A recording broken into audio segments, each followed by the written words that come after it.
Buenas tardes, mi nombre es Felipe Puentes. En estos casos estoy presentando el proyecto del contenedor con mi compañero, el señor Andrés Alejandro Díaz. Para este proyecto nos basamos en un contenedor de basura de 15 metros cúbicos con las siguientes especificaciones. Tenemos aquí de largo, el contenedor tiene 4 metros más 2 metros de alto por 2 metros de ancho.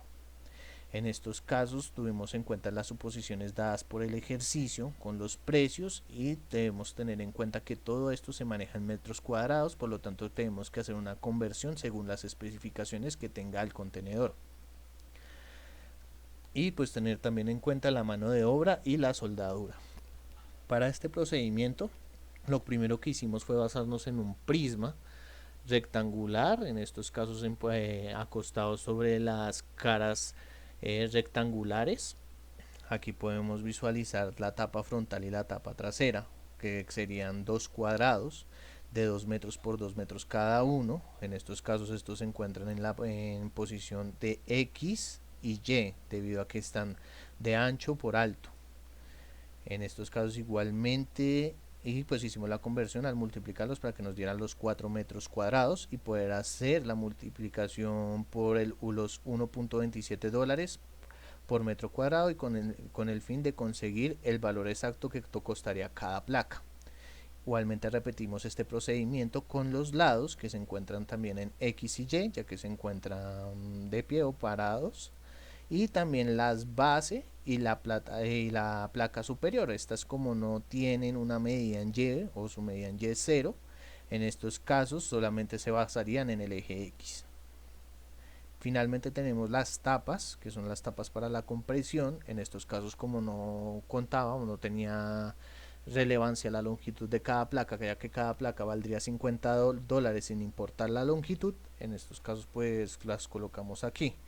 Cada una de estas placas vienen dirigidas en la cantidad de unidades que tenemos. Por ejemplo, las placas frontal y posterior, como son dos placas, se coloca aquí la cantidad de unidades que requiere. Igualmente la de los lados, la de la base y la placa superior, pues como son diferentes, solamente una sola placa, igualmente que las tapas.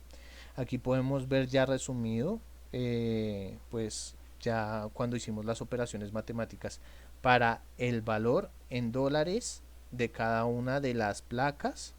Y ahora aquí podemos visualizar cuando generamos por la cantidad de unidades según la posición de las placas. Por ejemplo, las frontales como eran 2, entonces hicimos la multiplicación por 2.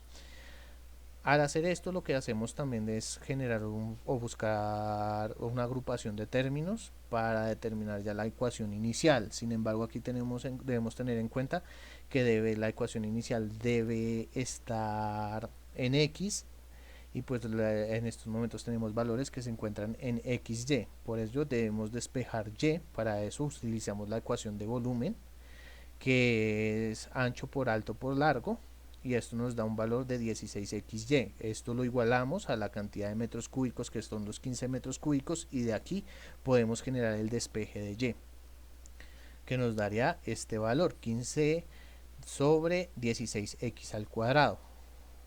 Al reemplazar este valor en la ecuación inicial por Y, podemos generar el siguiente valor, que es anular una X con la X del 130.48 y pues hacer la multiplicación dándonos 1957 sobre 16x más el valor de 19.4x cuadrado, que este sería pues el de las otras placas. Aquí empezamos a generar los procesos de derivación.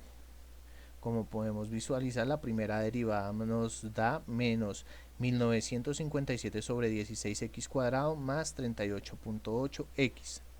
Al tomar en estos casos vamos a generar solo la toma de la parte del numerador para verificar cuál sería el punto crítico, y el punto crítico nos da un valor de 50.43, que es validar el valor de X al despejar X de la ecuación.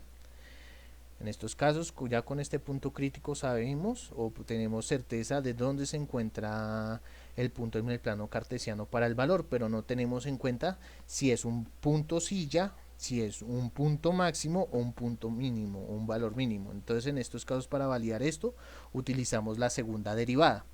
Aquí tenemos el proceso de la segunda derivación, teniendo en cuenta el resultado de la primera derivada, dándonos en fin un valor de 43.65, lo cual significa que se encuentra en positivo. En estos casos nos daría un valor mínimo.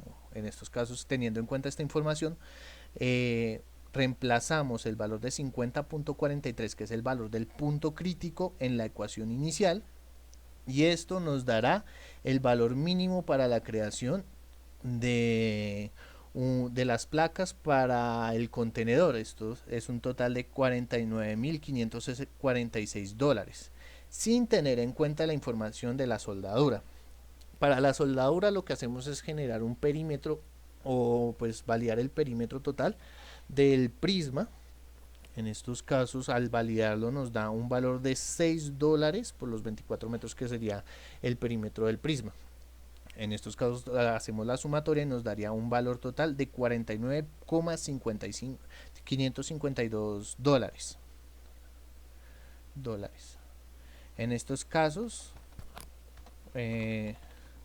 ya pues esta sería el valor mínimo para la construcción de un contenedor de basura. Tengamos para abaratar este contenedor se podrían usar dos opciones. Número uno, en estos casos lo que podríamos hacer sería abaratar los valores o la calidad de las placas del contenedor. Sin embargo, esta solución es poco viable, debido a que al abaratar los costos de producción de estos contenedores, también podríamos dañar o perjudicar su resistencia. Y teniendo en cuenta que esto se trabaja como una compresión de basura, puede generar el daño, la rotura o inclusive la explosión, según la presión que se genere al momento de la compresión de la basura.